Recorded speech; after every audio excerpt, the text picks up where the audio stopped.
Hey guys, welcome back to crypto world. यहाँ पर हम बात करेंगे इंडिया के बजट की, जो 2 दिन बाद प्रेजेंट करने वाले हैं हमारे फाइनेंस मिनिस्टर निर्मला सीतारमण जी।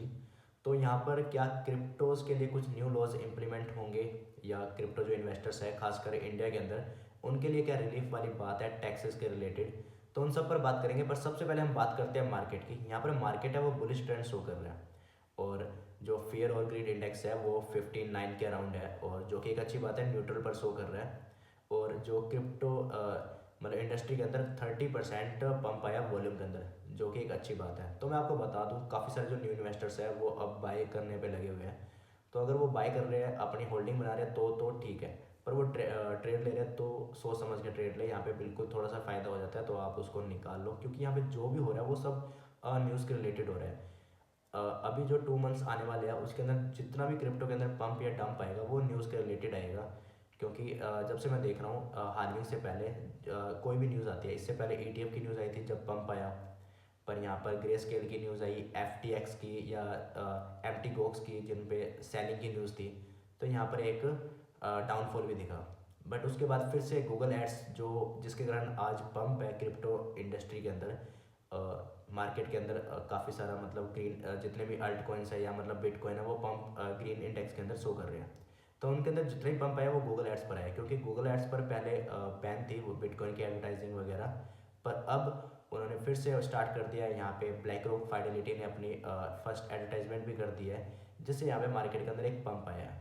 पर इससे पहले जो ग्रे स्केल सेल कर रहा था तो एक डंप भी देखने को मिला, और जितने भी इन्वेस्टर्स हैं ब्लैक रॉक या बड़ी बड़ी कंपनीज, जो बड़े बड़े इन्वेस्टर्स हैं, ये एक डंप ला के वहाँ पर बाई कर रहे हैं, और पंप थोड़ा मार्केट को इंक्रीज करके वहाँ पर सेलिंग कर रहे हैं। वो अपनी होल्डिंग और बढ़ा रहे हैं। तो यहाँ पे मैं आपको बता दूँ, आप जितनी भी ट्रेड ले रहे हो वो सोच समझ के ले लो, क्योंकि यहाँ पे गूगल की एड्स आई तो यहाँ पे मार्केट पंप हो गया, और बिटकॉइन ने एक अच्छा रिकवर किया।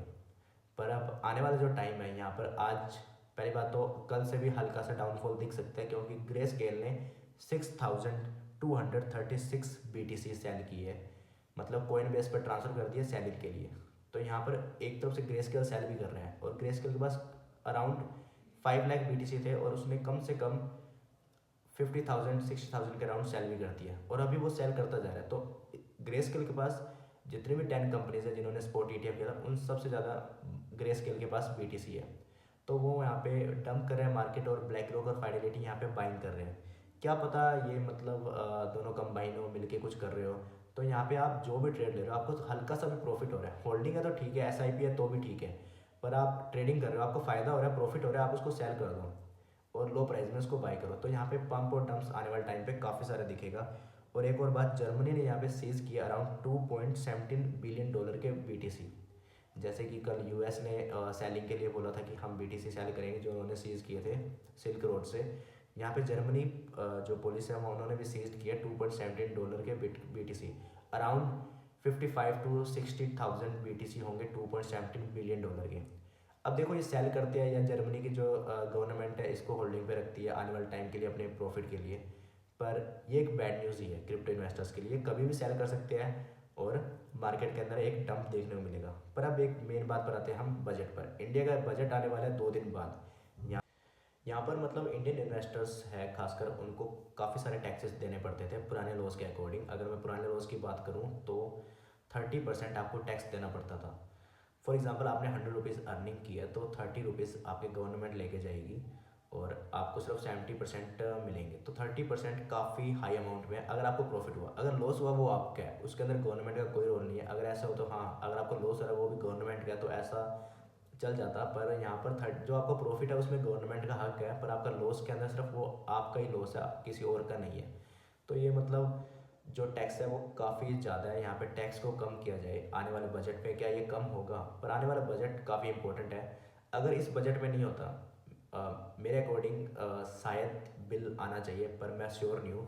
क्योंकि जो अभी जो इलेक्शन आने वाले हैं अप्रैल के अंदर, सबको पता है जो सबसे बड़ा इलेक्शन आने वाला है लोकसभा का, हमारे प्राइम मिनिस्टर के लिए इलेक्शन आने वाले हैं।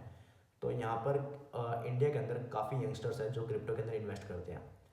मतलब उनको खुश करने के लिए, फॉर एग्जांपल मैं सीधी बात करता हूँ कि क्या मतलब कुछ उनके लिए ऐसे लॉज आए जिससे मतलब जो क्रिप्टो इन्वेस्टर्स हैं वो मतलब फ़ायदा हो उनका उनका यहाँ पे गवर्नमेंट टैक्स जरूर ले, पर इतना टैक्सेस कम से कम इस 30% टैक्स को कम करे, और जो 1% TDS लगा रखा है, जैसे आप मतलब जो भी आप ट्रांजेक्शन करते हो, कुछ भी ट्रांसफ़र करते हो, बाई और सेलिंग करते हो, उस पर 1% आपको टी देना पड़ेगा, जो कि काफ़ी ज़्यादा है। इस टी को 0.001 करना चाहिए, क्योंकि जो यहाँ पे ट्विटर पे भी ट्रेंड हो रहा है कि क्रिप्टो रेड्यूस टैक्स। तो देखो अब आने वाला बजट है, खासकर उसके लिए मतलब ये ट्रेंडिंग पे शो हो रहा है। तो क्रिप्टोज़ के लिए जो न्यू लॉज आते हैं, वो क्रिप्टो इन्वेस्टर्स जो खासकर इंडिया के अंदर है, उनके लिए क्या फ़ायदे की बात बनती है। और अब जो नई बात करने वाला हूँ कि FIU से जितने भी क्रिप्टो एक्सचेंज रजिस्टर है इंडिया के, तो यहाँ पर इंडियन यूज़र्स है वो इंडिया के कम यूज़ करते हैं ऐप्स, बाहर के ज़्यादा करते हैं, क्योंकि वहाँ पे मतलब डिपॉजिट विड्रॉल में इतनी दिक्कत नहीं आती जितनी यहाँ के एक्सचेंज के अंदर आती है। कोई भी एक्सचेंज ले लो, कोई भी वजीर एक्स ले लो, आप कोइन D6 ले लो, जितने बड़े बड़े एक्सचेंज जरूर है ये, पर यहाँ पे हमेशा दिक्कत आती है डिपॉजिट की और विड्रॉल की। पर जो बाहर के एक्सचेंज है वहाँ पे आप पेटीएम से भी डिपॉजिट कर सकते हो, आपका UPI चालू है, पर यहाँ पर UPI बैन कर रखा है, और आप जो भी ट्रांजेक्शन करते हो उसके लिए बहुत मतलब दिक्कत आती है। पर जो बाहर के ऐप हैं जितने भी मतलब फॉरेन एक्सचेंजेस है, बाइनेंस हो गया आपका, गेटाइयो हो गया, बिटमार्ट आपका हो गया, वो वही मतलब जितने भी OKX वगैरह जितने भी बड़े बड़े एक्सचेंज हैं, यहाँ पे मतलब विड्रॉल और डिपॉजिट में कभी भी दिक्कत नहीं आती है, और आप आराम से अपने ट्रेडिंग कर सकते हो, और काफ़ी ईजी है, और मतलब चलाने में काफ़ी ईजी है। यहाँ के एक्सचेंजेस में काफ़ी दिक्कत आती है, तो उनके लिए मतलब काफ़ी सारे लॉज बना रखे हैं और उनको बैन भी कर दिए। क्या ये मतलब बैन वापस से हटा देंगे? पर जो मेन बात यह है कि यहाँ पे टैक्सेस कम किए जाए। पर जो बैन है, मेरे सामने अभी बाइनेंस है या मतलब गेटाइयो है और आपका OKX एक्सचेंज है, वो इंडियन गवर्नमेंट से बात कर भी रहे हैं, और आने वाले टाइम में बैन हट भी जाए, और नहीं तो नहीं हटा तो यहाँ पे VPN का भी यूज़ कर लेते हैं लोग, तो कोई ना कोई सोल्यूशन ज़रूर आ जाता है। पर बैन हट जाए या मतलब FIU से रजिस्टर करा ले, और टैक्सेस जो है वो कम रखे, खासकर फॉरेन एक्सचेंजेस के लिए। अगर आपको टैक्सेस रखने हैं, अगर आपको इंडियन इन्वेस्टर्स आपको मतलब अपनी तरफ खींचने हैं, तो यहाँ पे जो एक्सचेंजेस है ये अपने अंदर इम्प्रूवमेंट लेके आए और आप टैक्सेस कम करो, तो बाहर के एक्सचेंजेस अपने आप धीरे धीरे बंद होने लग जाएंगे, क्योंकि जो इंडियन इन्वेस्टर्स हैं वो मूव होने लग जाएंगे जो इंडियन एक्सचेंज पर है। तो यहाँ पर जो भी लॉज वगैरह है, देखते हैं आने वाले बजट के अंदर क्या पेश होते हैं, और मेरे सामने इलेक्शन से पहले कुछ ना कुछ क्रिप्टो पर बजट आने वाला है, तो देखते हैं कौन से न्यू रूल्स आने वाले हैं। तो वीडियो अच्छी लगी तो लाइक, कमेंट, सब्सक्राइब जरूर कर दें।